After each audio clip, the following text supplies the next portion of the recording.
Ella los llama. Él le dice la verdad. Marta lo compró. Escúchala. Ella les escribió una carta. Los, les, lo, la, d'où sortent tous ces pronoms et comment est-ce qu'on doit les utiliser? On va répondre à ces questions dans cette vidéo. Hola y bienvenidos a un nuevo video. En français, on connaît le complément d'objet direct et le complément d'objet indirect. Et on a les mêmes en espagnol. Tu peux les retrouver comme complemento directo u objeto directo et complemento indirecto ou objeto indirecto. Dans cette vidéo, on va les appeler simplement objeto directo y objeto indirecto. On doit parler de ça pour mieux comprendre comment utiliser ces pronoms qu'on vient de voir. Lo, les, lo, las. Tout ça a un lien avec el objeto directo et el objeto indirecto. Dans cette vidéo, on va apprendre el objeto directo. Et dans la prochaine vidéo, on parlera donc de el objeto indirecto. Donc, c'est quoi el objeto directo? Regarde cette phrase. María compró un apartamento. Donc, dans notre phrase, on a un sujet. C'est celui qui exécute l'action. Dans ces cas-là, c'est María. On a également l'action, donc que l'on connaît comme el verbo. Dans ces cas-là, est un verbe au passé simple, el verbo comprar, acheter. María compró. Et ce qu'on a juste après, c'est plus d'informations à propos de l'action qu'elle a exécutée. Donc, qu'est-ce qu'elle a acheté? Elle a acheté quoi? Un apartamento, un appartement. Marie a acheté un appartement. Et justement, cette partie-là, c'est ce qu'on connaît comme el objeto directo. Donc, qu'est-ce qu'est el objeto directo? C'est le quoi ou le qui du verbe. C'est sur quoi ou sur qui l'action se réalise. Donc, c'est un élément qui complète l'action ou le verbe. Si je dis simplement María compró, là, il manque quelque chose. Donc, la phrase est incomplète. Il me faut plus d'informations pour mieux comprendre l'action. María compró un apartamento. Elle a acheté quoi? Un appartement. Un autre exemple. Nosotros cerramos la puerta. Donc, le sujet, celui qui exécute l'action, c'est nosotros, nous. Quelle est l'action dans ce cas-là? Le verbe cerrar.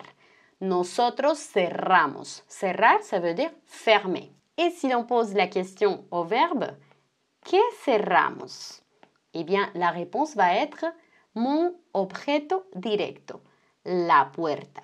¿Qué cerramos? La puerta. Donc, la puerta est el objeto directo.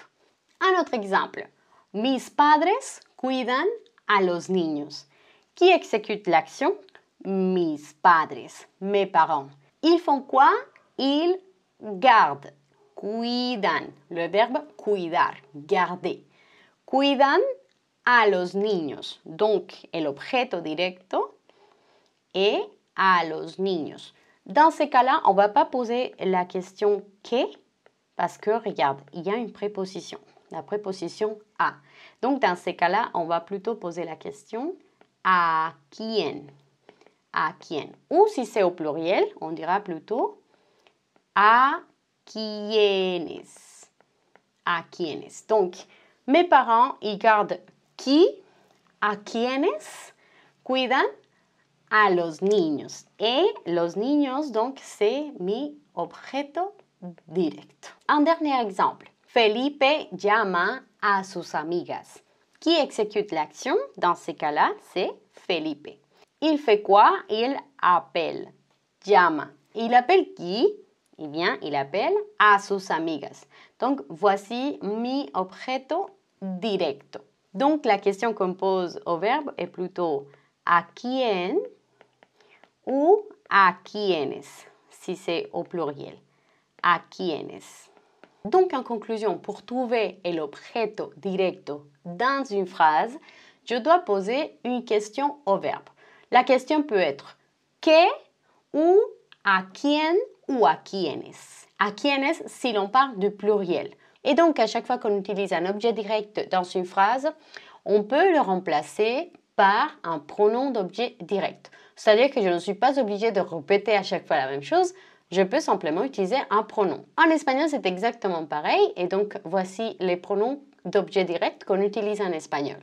Me, te, lo, la pour la troisième personne du singulier, nos, os et los, las pour la troisième personne du pluriel.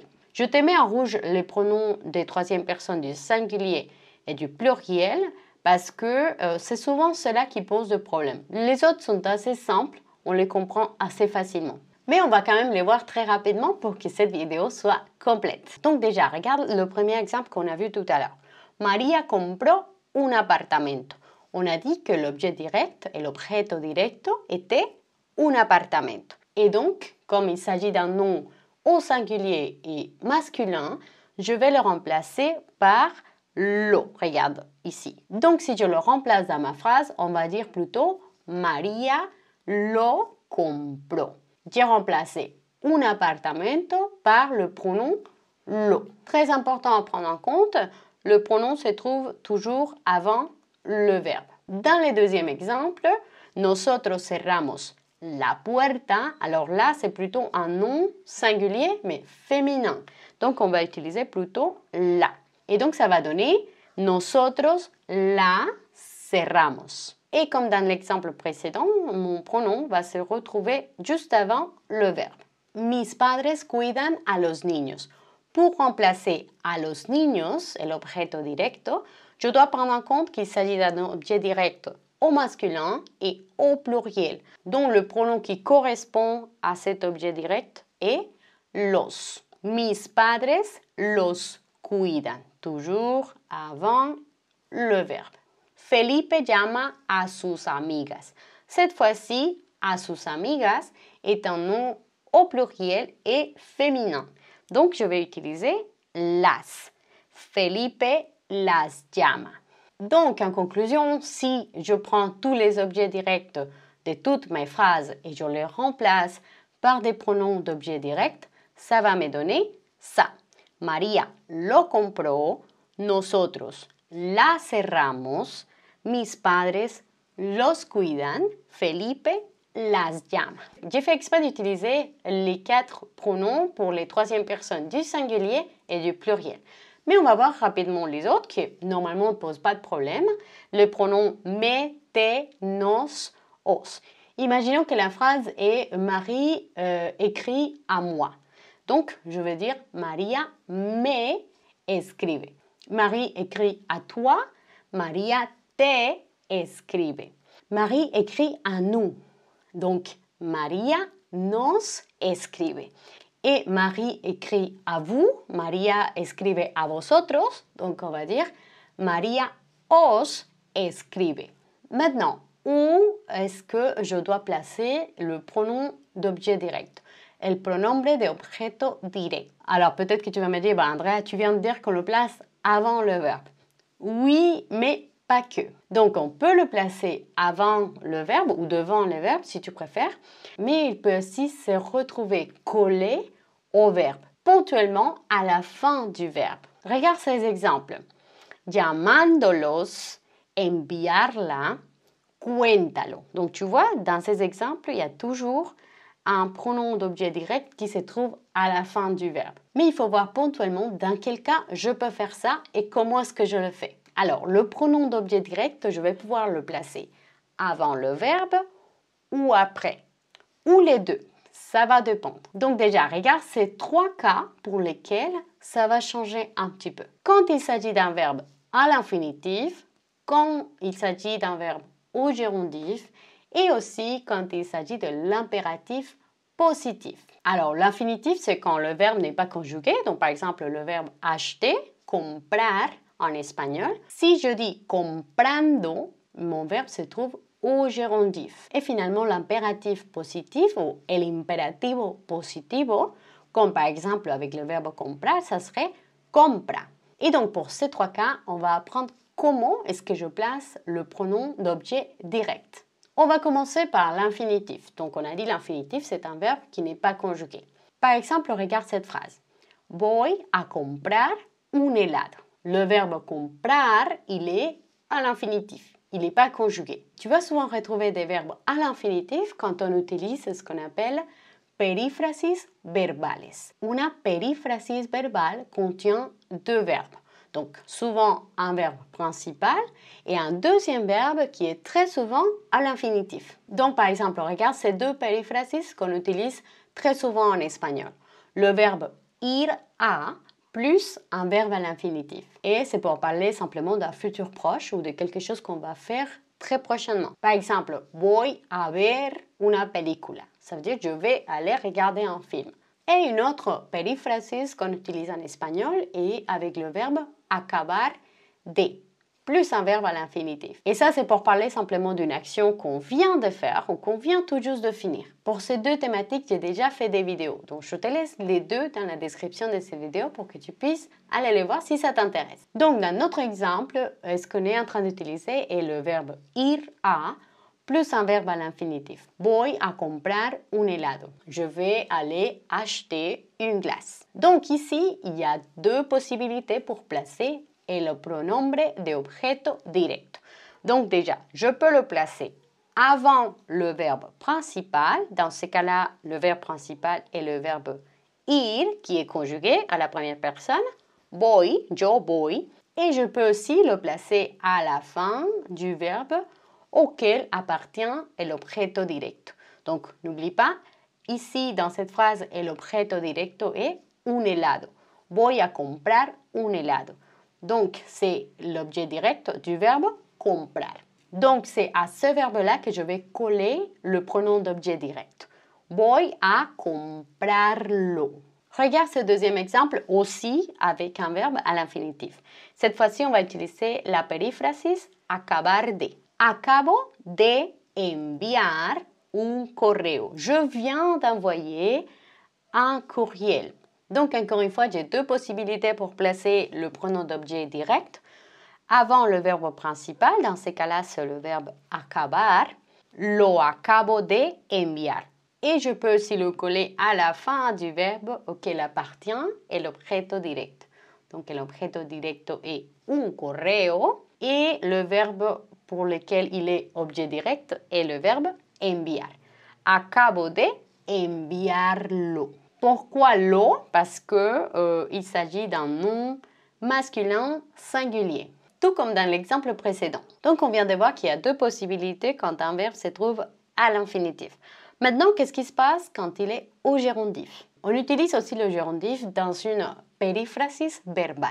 Donc, le gérondif d'un verbe est quand j'ajoute la terminaison ando ou endo. Ça va dépendre du verbe. Et souvent, le verbe principal dans cette structure est le verbe estar. Et d'ailleurs, c'est la formule qu'on utilise pour parler d'une action qui est en train de se dérouler en espagnol. J'ai déjà aussi fait une vidéo à ce sujet, donc je t'invite à aller la regarder si ça t'intéresse. Donc, dans ce contexte-là, regarde cette phrase. Ella está viendo la película. Donc, voici les deux verbes qui font partie de la périphrase. Está viendo. Le verbe principal est le verbe estar. Et le verbe secondaire se trouve au gérondif. Viendo. Et l'objeto directo dans cette phrase est la película. Parce que si je pose la question, elle est en train de regarder quoi? La réponse est le film, la película. Donc la película est un nom féminin et il se trouve au singulier. Donc déjà, tu sais qu'on peut le remplacer par le pronom la. Mais où est-ce qu'on peut le placer? Regarde. On peut le placer avant le verbe principal. Dans ce cas-là, est le verbe estar. Ella la está viendo. Ou alors, je peux le placer à la fin du verbe pour lequel il est objet direct. Donc, on a déjà dit que la película est l'objet direct du verbe viendo. Donc, ma phrase va être Ella está viéndola. Donc, on a vu quand un verbe est à l'infinitif, quand il est au gérondif. Maintenant, qu'est-ce qui se passe quand il est à l'impératif? Mais l'impératif positif. Qu'est-ce qu'est l'impératif déjà? Alors, c'est un mode qui va te permettre de donner une indication, de donner un ordre aussi, ou de faire une invitation, entre autres. Regarde ces exemples. Haz la tarea. Fais le devoir. Escucha a tu profesor. Écoute ton professeur. Cuidemos los árboles. Prenons soin des arbres. Donc, dans tous les cas, il s'agit de l'impératif positif. Pourquoi je sais que c'est du positif? Parce qu'il n'y a aucun mot négatif dans aucune de ces phrases. Pour qu'il soit négatif, je dois retrouver une négation comme non. Mais ici, si tu regardes bien, il n'y en a pas. Donc ici, qu'est-ce qui va se passer? Ici, il y a une seule possibilité. Je peux ajouter le pronom d'objet direct uniquement à la fin du verbe collé au verbe. Donc, on va dire hazla, escúchalo, cuidémoslos. Pour l'impératif positif, la seule possibilité est d'ajouter le pronom d'objet direct à la fin du verbe et collé au verbe. Mais qu'est-ce qui se passe si j'ai de l'impératif négatif? Donc, on va transformer les mêmes exemples positifs en phrases négatives. No hagas la tarea. No escuches a tu profesor. No cuidemos los árboles. Peut-être que tu l'as déjà remarqué, mais regarde ici, la conjugaison des verbes a changé. Pourquoi? Parce que quand on utilise l'impératif négatif, on va utiliser plutôt le subjonctif. Eh oui! Donc, qu'est-ce qui se passe avec le pronom d'objet direct si on utilise l'impératif négatif? Eh bien, dans ces cas-là, on va le placer devant le verbe. Donc, c'est l'opposé de l'impératif positif. Regarde où se place le pronom d'objet direct dans ces cas-là. Juste avant le verbe. Donc, on va dire no la hagas, no lo escuches, no los cuidemos. Donc, en conclusion, pour l'infinitif, on va avoir deux possibilités pour placer le pronom d'objet direct. Avant le verbe et collé à la fin du verbe. Pour le gérondif, c'est pareil. Avant et après, c'est possible. Pour l'impératif positif, seulement à la fin du verbe et collé au verbe. Et pour l'impératif négatif, j'ai uniquement la possibilité de le placer avant le verbe. Donc maintenant que c'est plus clair pour toi, je te laisse quelques exercices pour que tu puisses pratiquer de ton côté. Si jamais ça t'intéresse la correction de cet exercice, je vais la laisser dans la description de la vidéo. Donc d'abord, essaie de les faire tout seul sans regarder, juste avec la théorie qu'on vient d'apprendre, et après, va vérifier avec la correction. Jusqu'ici cette vidéo, merci d'avoir regardé jusqu'à la fin. N'oublie pas, la semaine prochaine, on va parler de el objeto indirecto. Si cette vidéo t'a plu, n'oublie pas de mettre ton pouce en l'air et n'oublie pas aussi de me laisser ton retour dans les commentaires. Nos vemos en el próximo video. Adiós!